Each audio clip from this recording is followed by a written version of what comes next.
Selamat pagi, salam sejahtera untuk kita semua. Selamat berjumpa lagi dengan pembelajaran matematika wajib hari ini ya, sesuai jadwal. Minggu yang lalu kalian sudah belajar baik itu mengenai aturan sinus, aturan kosinus, kemudian beserta luas segitiga. Nah, untuk hari ini akan kita lanjutkan materi berikutnya, yaitu bagaimana penerapan aturan sinus, aturan kosinus maupun luas segitiga itu dalam kehidupan sehari-hari. Ya, jadi sebenarnya banyak sekali penerapannya itu dalam kehidupan sehari-hari ya. Tapi di sini nanti akan saya berikan 2 contoh aja untuk terapan aturan sinus, aturan kosinus maupun luas segitiga dalam kehidupan sehari-hari. Baiklah, sebelum kita lanjutkan ke materinya, ada baiknya kita mengingat kembali apa yang sudah kalian dapatkan pada pembelajaran sebelumnya ya. Tentu saja di sini yang berhubungan rumus yang berhubungan dengan aturan sinus, aturan kosinus maupun luas segitiga itu beserta dasar-dasarnya. Kita mulai. Nah, di sini rumus dasarnya yang sering dipakai masih sama dengan pembelajaran yang lalu, yaitu mengenai rumus dasar fungsi trigonometri untuk sinus, kosinus, dan tangen. Kalau sinus itu sisi depan dibagi sisi miring, kosinus sisi samping dibagi sisi miring, kemudian tangen sisi depan dibagi sisi samping. Nah, selanjutnya untuk sudut-sudut istimewa ya. Sudut istimewa ada sudut 30, sudut 45 dan kelipatannya ya. Nah, ini bisa kita lihat dari segitiga ini. Dari segitiga ini kita terapkan, kita simpulkan dalam tabel fungsi trigonometri sudut istimewa ini dari 0 sampai 360 derajat. Misalnya kalau kita melihat pada segitiga yang untuk sudut 45 derajat, kalau di sini karena dia merupakan segitiga sama kaki, maka 2 sisinya sama. Kalau salah satu sisinya A, maka sisi miringnya jadi A akar 2. Sedangkan untuk yang sudut istimewa 30 dan 60, ini juga perlu kalian ingat karena ini sering kepakai ya. Jadi kalau misalnya sudutnya 30, maka sisi di depan sudut itu perbandingannya 1. Kemudian sisi miringnya 2 kali sisi di depan sudut. Sehingga untuk sisi sampingnya itu A akar 3. Jadi kalau di sini X, maka di sini 2X, di sini X akar 3. Kalau di sini 4, sini 4 kali 2 8, di sini 4 akar 3 dan seterusnya. Nah, ini mengenai segitiga yang berlaku pada sudut-sudut istimewa. Nah, sedangkan untuk yang di kanan bawah ini nilai fungsi trigonometri sudut di berbagai kuadran. Ini di kuadran 1 yang bernilai positif itu semuanya baik sin, cos, tangen, kotangen, sekan, kosekan. Kemudian yang di kuadran 2 itu hanya ada 2, yaitu sinus dan kebalikan dari sinus yaitu kosekan. Kuadran 3 yang positif itu hanya tangen dan kotangen. Dan kuadran 4 yang positif itu adalah kosinus dan sekan. Kemudian rumus berikutnya yang dipakai dalam terapan ini. Nah, ini rumus-rumus perbandingan trigonometri sudut berelasi baik itu di kuadran 1, kuadran 2, kuadran 3, kuadran 4, kemudian sudut negatif dan untuk periode. Nah, ini ingat dulu kalau pembelajaran yang lalu kita Ibu salah dalam menuliskan 360 ya. Nah, ini sudah Ibu revisi menjadi N kali 180 ya.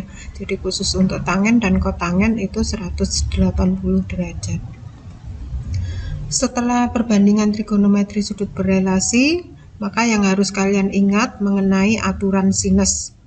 Ini karena kita nantinya pakai ini, tentu saja kita harus selalu mengingat rumus ini ya. A per sin A sama dengan B per sin B sama dengan C per sin C.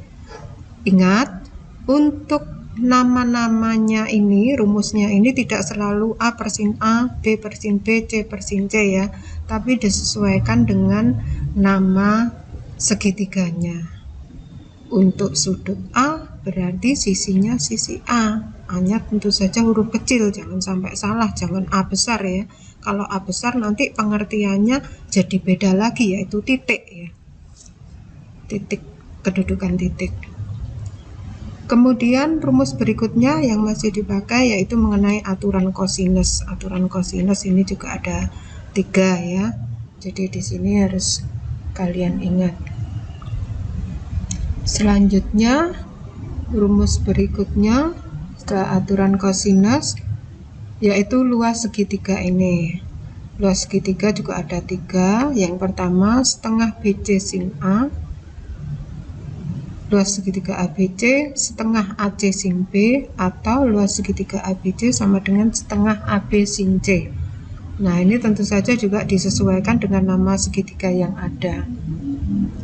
Kemudian tentu saja untuk luas segitiga ini berlaku jika yang diketahui satu sudut dan 2 sisi yang mengapit sudut itu. Nah, sedangkan kalau misalnya nanti yang diketahui 2 sudut dan 1 sisi, maka yang kamu gunakan rumus luasnya adalah yang ini. A kuadrat sin B sin C per 2 sin A, atau B kuadrat sin A sin C per 2 sin B, atau C kuadrat sin A sin B per 2 sin C. Nah, sekarang bagaimana kalau misalnya yang diketahui ketiga sisinya? Maka yang kamu gunakan rumus luasnya yang ini. Nah, itu sebagian rumus-rumus yang harus kalian hafalkan. Oh ya, ada satu lagi yang tertinggal yang belum Ibu tuliskan di sini, yaitu mengenai identitas trigonometri.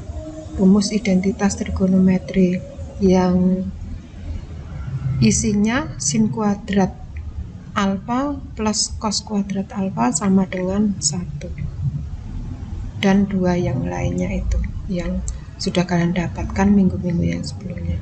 Nah, itu rumus-rumus yang akan kita pakai nantinya dalam mengerjakan soal terapan aturan sinus, aturan kosinus, dan luas segitiga.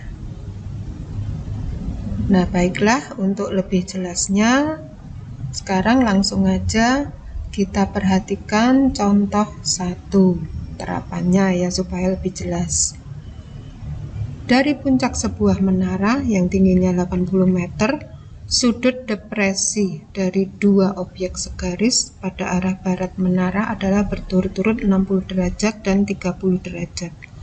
Pertanyaannya, tentukan jarak antara kedua objek tersebut. Jadi ini maksudnya ya, ada suatu menara. Menara itu dilihat oleh 2 orang dengan sudut depresinya itu yang satu 60 derajat, yang satu 30 derajat. Jadi yang ditanyakan itu sebenarnya jarak antara kedua orang tersebut, bukan jarak orang tersebut dengan menara, tapi jarak kedua orang tersebut. Nah, ini salah satu contoh terapan dari aturan sinus ya, ataupun aturan kosinus ya. Nah, sekarang mungkin di antara kalian bertanya-tanya, apa toh itu sudut depresi? Kok namanya istilahnya seperti ada apa sifat yang dimiliki seseorang ya, depresi. Kalau depresi itu bahaya. Nah, di sini berbeda ya dengan sifat itu ya. Nah, jadi kalau dalam matematika ada 2 sudut dinamakan sudut elevasi yang pertama, yaitu sudut antara suatu objek di atasnya dengan horizontal. Jadi misalnya objeknya ini titik B ya, atau orang kedudukannya di B, maka sudut elevasinya yaitu sudut yang dibentuk antara objeknya misalnya A, kemudian horizontalnya ini, jadi sudut elevasinya yang sudut theta ini. Nah, sedangkan sudut yang lain lawannya yaitu sudut depresi.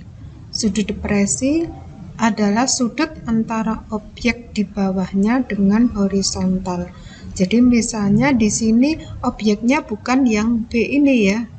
Nah, objeknya yaitu A ini. Sudut antara suatu objek di bawahnya, objeknya yang B ya, dengan horizontal. Jadi orangnya di atas, kemudian objeknya di bawah. Nah, ini adalah sudut depresi.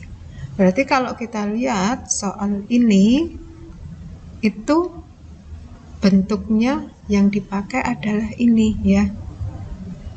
Jadi sebenarnya dari soal itu nanti yang diketahui sudut elevasinya, tapi ini menggunakan sudut depresi. Jadi objeknya itu di atas, kemudian orangnya itu di bawah ya. Sekarang bagaimana cara penyelesaiannya? Alangkah baiknya kalau kalian menemukan soal semacam ini, supaya lebih mudah kalian dalam memahaminya, itu alangkah baiknya kamu gambar terlebih dahulu dari soal cerita ini. Nah, kalau kita gambar dari soal cerita itu, maka akan kita dapatkan bentuk yang semacam ini. Nah, misalnya ini adalah menara yang dimaksud dari soal itu. Nah, kemudian tadi yang melihat menara itu ada dua orang. Dalam hal ini kedudukannya adalah titik C dan titik D. Nah, karena yang diketahui tadi sudut depresi dari dua objek yang segaris, berarti diambil dari sini. Nah, jadi yang pertama sudut depresinya adalah 60 derajat. Jadi yang ini, yang pertama, berarti yang C ini. Ini sudut depresinya 60 derajat. Kemudian yang kedua, orang yang kedua, sudut depresinya 30 derajat. Jadi ini sudut yang dibentuk antara objek ini dengan garis horizontal. Nah, perlu kalian ingat kembali materi yang sudah kalian dapatkan di SMP. Kalau di sini 30 derajat, maka kalau ini ditarik garis horizontal, akan kita dapatkan besar sudut yang sama antara horizontal dengan garis yang melewati AD ini. Jadi sudutnya 30. Begitu juga sudut yang 60 derajat ini, kalau kita tarik garis ke sini, maka sudut yang dibentuk di C ini itu adalah 60 derajat. Itu namanya sudut berseberangan ya, sudut berseberangan. Jadi besarnya sama. Nah, sekarang bagaimana kalau misalnya kita perhatikan segitiga CAD?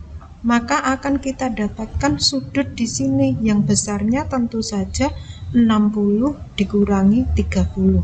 Sehingga pada segitiga ACD ini sudut A itu besarnya 30 derajat.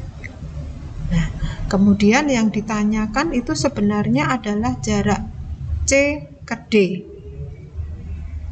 Nah, kalau kita lihat ini segitiganya yang dipakai nanti hanya segitiga ACD. Tapi nanti nggak langsung segitiga ACD ini yang akan kita pakai. Dengan bantuan misalnya dari A ini kita tarik ke bawah melewati CD, memotong CD di B misalnya ya. Nah, ini tinggi yang merupakan tinggi menara ini. Kita manfaatkan ini. Nah, sekarang kita lihat kalau misalnya kita buat segitiga ABC, di sini 80, kemudian dengan mengingat yang sudah kita buat apersepsi tadi, yaitu pada gambar segitiga yang ini, karena tadi berhubungan dengan sudut istimewa 30 dan 60, maka kita gunakan segitiga ini, jangan yang 45 derajat ya, kita gunakan yang ini. Kita kembalikan lagi ke langkah penyelesaiannya. Jadi kita gambar ini, kita misalkan sudut yang sisi di depan sudut itu adalah X, sudutnya 30 ya. Sisi di depan sudut X, maka sisi miringnya pasti 2X. Sehingga sisi yang di samping sudut X akar 3. Nah, sedangkan kalau kita lihat di sini sudut 30-nya kan berarti di sini, di A. Sehingga X-nya itu adalah yang BC. Kemudian X-nya yang AB ya. X-nya yang AB karena di sudut kita gunakan segitiga yang sudut 30 dan 60 derajat ini.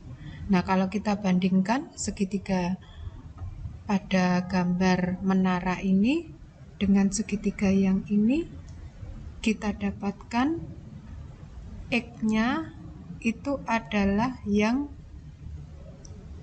BC. Kemudian yang X akar 3 itu adalah yang 80. Sehingga dari sini kita dapatkan kesamaan X akar 3 sama dengan 80. Nah, ini X-nya kita letakkan di sebelah kiri, akar 3-nya kita pindah ke kanan, sehingga kita dapatkan X-nya 80 per 3 akar 3. Ini dirasionalkan ya, karena penyebut berbentuk akar itu dalam matematika itu harus dirasionalkan.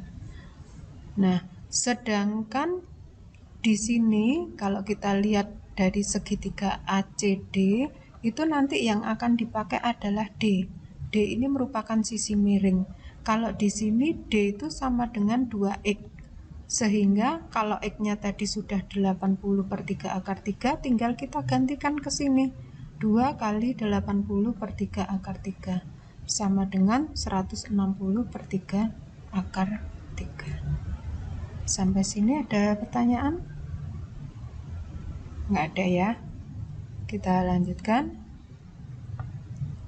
Nah, sekarang bagaimana untuk mencari CD itu? Kita perhatikan segitiga ACD. Jadi yang ini, ACD. Ini segitiganya sembarang ya, bukan siku-siku ya. Nah, karena di sini D tadi sudah kita dapatkan, kemudian sudut yang diketahui ada 2, maka yang akan kita pakai tentu saja aturan sinus ya. Nah, D-nya sudah ada, sudut D sudah ada, kemudian sudut A juga sudah ada. Tadi kita cari 30, asalnya 60 dikurangi 30, sehingga A-nya bisa kita cari. Jadi A tetap, sudut A 30, D-nya 160 per 3 akar 3, kemudian sinus D, sudut D-nya 30 derajat. Sehingga kita dapatkan untuk jarak kedua objek dari C ke D ini adalah 160 per 3 akar 3 meter. Nah, ini jawaban dari pertanyaan masalah yang pertama, contoh yang pertama. Sampai di sini, kalau ada yang masih belum jelas, nanti boleh bertanya melalui grup WA kalian di kelas ya. Kalau tidak ada, kita lanjutkan contoh berikutnya, yang kedua atau yang terakhir. Nah, ini contoh yang kedua.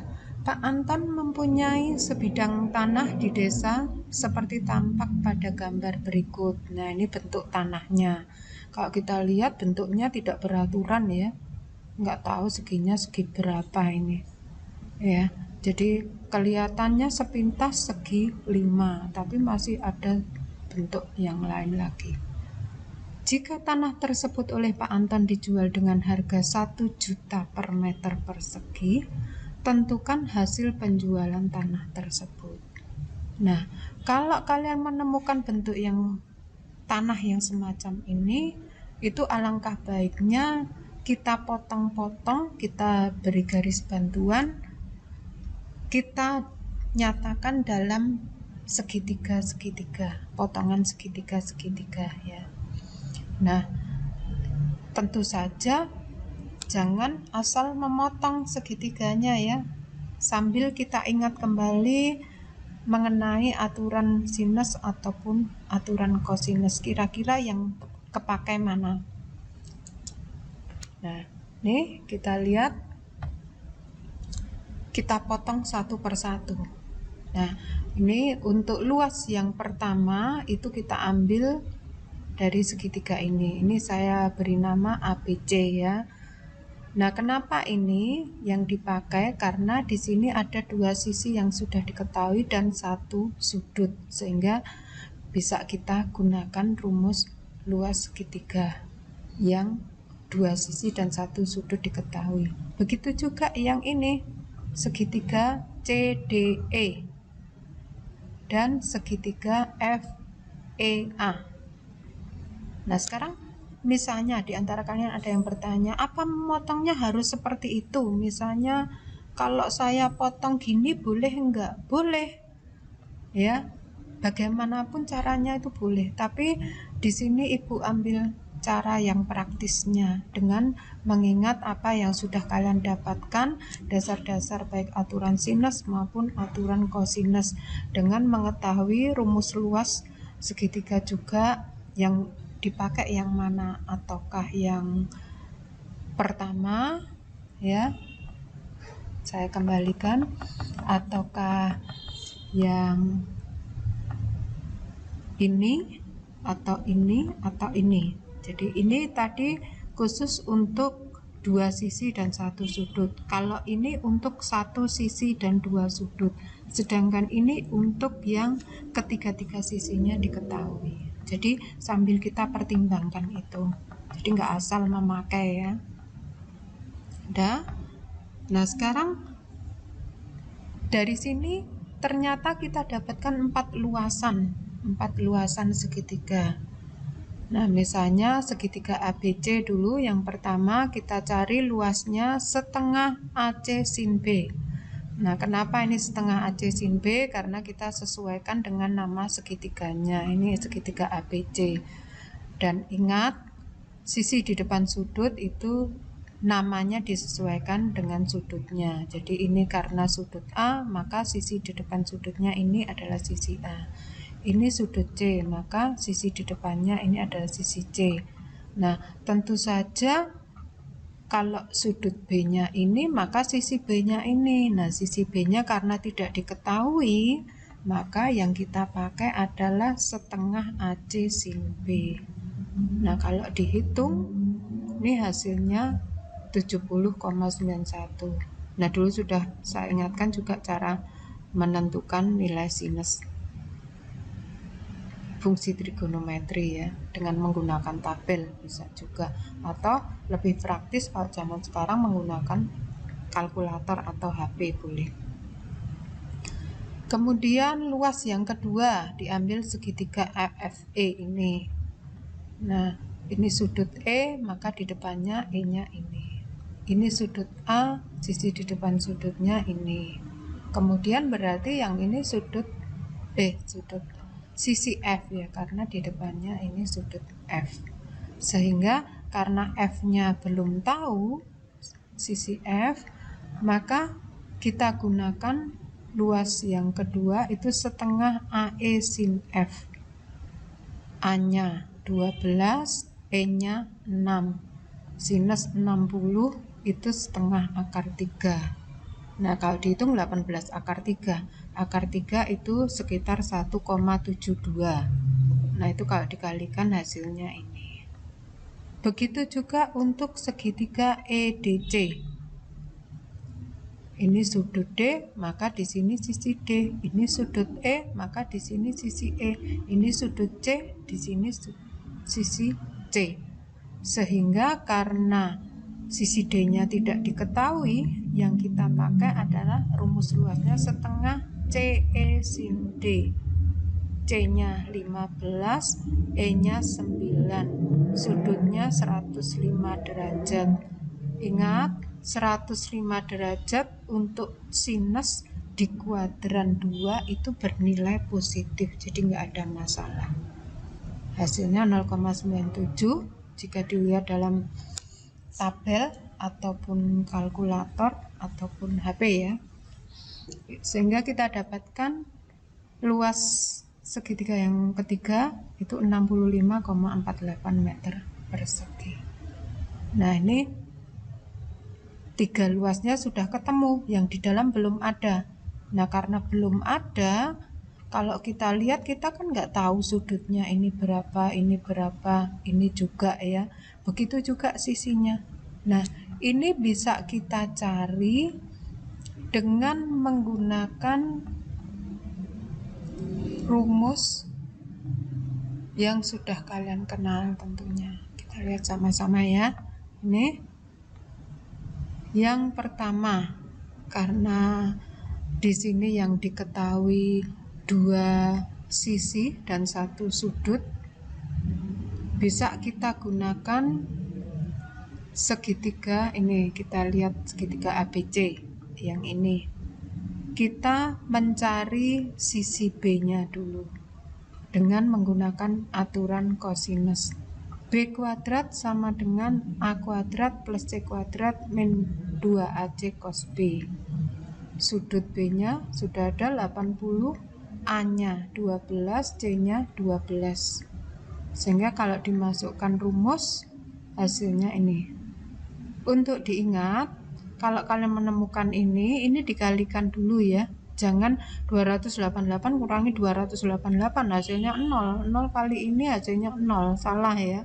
Jadi yang terkuat yang kamu kerjakan dulu. Dalam hal ini perkalian dikerjakan dulu, baru hasilnya nanti diambil pengurangan dari ini. Nah, ini kita dapatkan B kuadrat sama dengan 238. Sehingga B-nya itu akar dari 238. Nah, akar 238 kenapa di sini ambil positif? Karena dia merupakan jarak ya, jarak, sehingga satuannya tidak akan mungkin dia bernilai negatif. Nah, begitu juga untuk segitiga yang lain, AFE. Nah, itu kita cari sisi F. Begitu juga segitiga CDE. Kita cari sisi D. Nah, nanti silahkan kalian cek satu persatu ya. Siapa tahu ibu salah ya. Ini jadi B-nya 15,43 meter, F-nya 10,39 meter, dan D-nya 19,39 meter ya. Berarti kalau kita lihat di sini F-nya yang terkecil ya. Memang kalau kita lihat dari gambar ini kebetulan memang lebih kecil dibandingkan dengan yang B atau D-nya ya. Yang D ini yang terpanjang. Sekarang setelah mencari sisi-sisinya itu, kira-kira apa yang kita gunakan?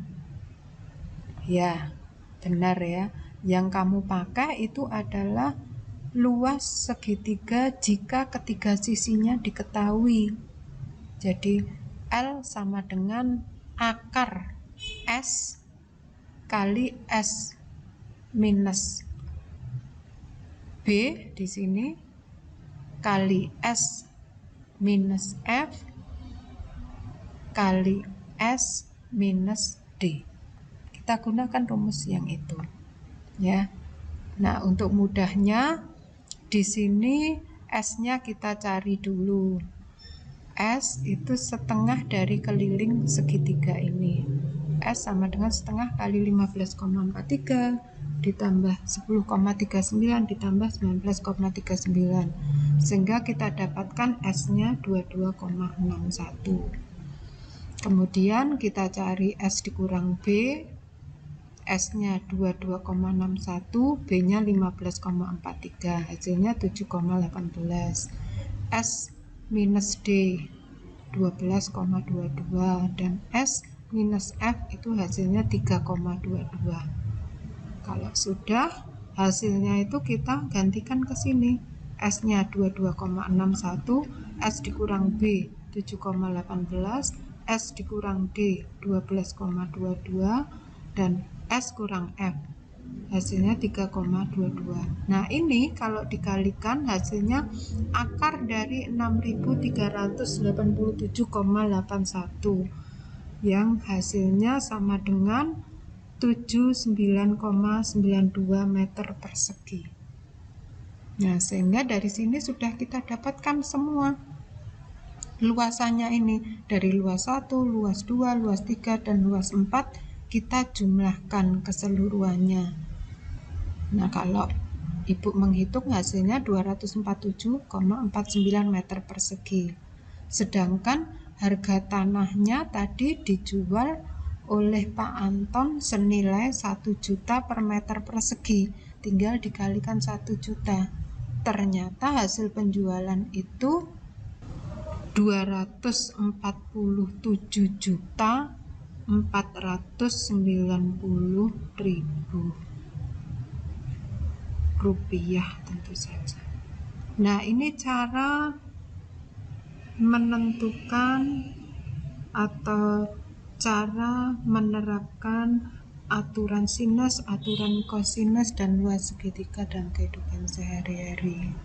Sampai di sini, kalau masih ada yang belum jelas, boleh bertanya melalui grup WA kalian ya. Terlebih sebelum kalian mengerjakan soal tugas tentunya ya nantinya.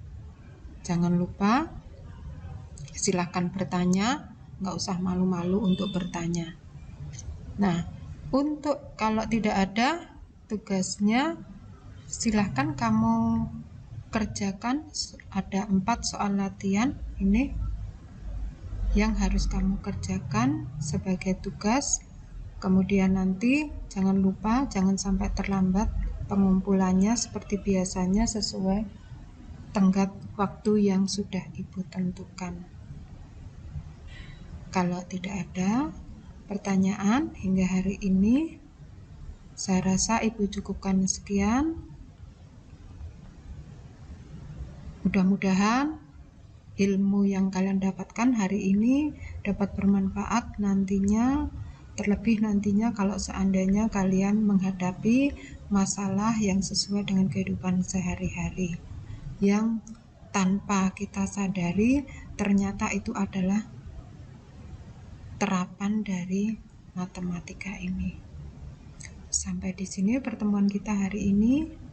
Jangan lupa untuk selalu jaga kesehatan, jaga kebersihan, selalu cuci tangan pakai sabun tentunya ya. Kemudian jika bepergian, usahakan kalau masuk rumah itu sudah bersih, jangan sampai membawa virus ke rumah ya. Kasihan yang di rumah yang sudah berusaha menjaga kesehatan, kalau kita lengah akhirnya kita semua, terlebih yang berada di rumah, itu akan terkena dampaknya. Jadi bukan kita sendiri yang rugi, tapi kita juga merugikan orang lain. Oke, selamat pagi, selamat belajar, sampai jumpa minggu depan. Jangan lupa juga tolong dipersiapkan untuk minggu depan untuk menghadapi tes ya, penilaian harian, karena untuk materi trigonometri sudah habis sampai di sini. Selamat pagi semuanya, selamat belajar, semoga sukses.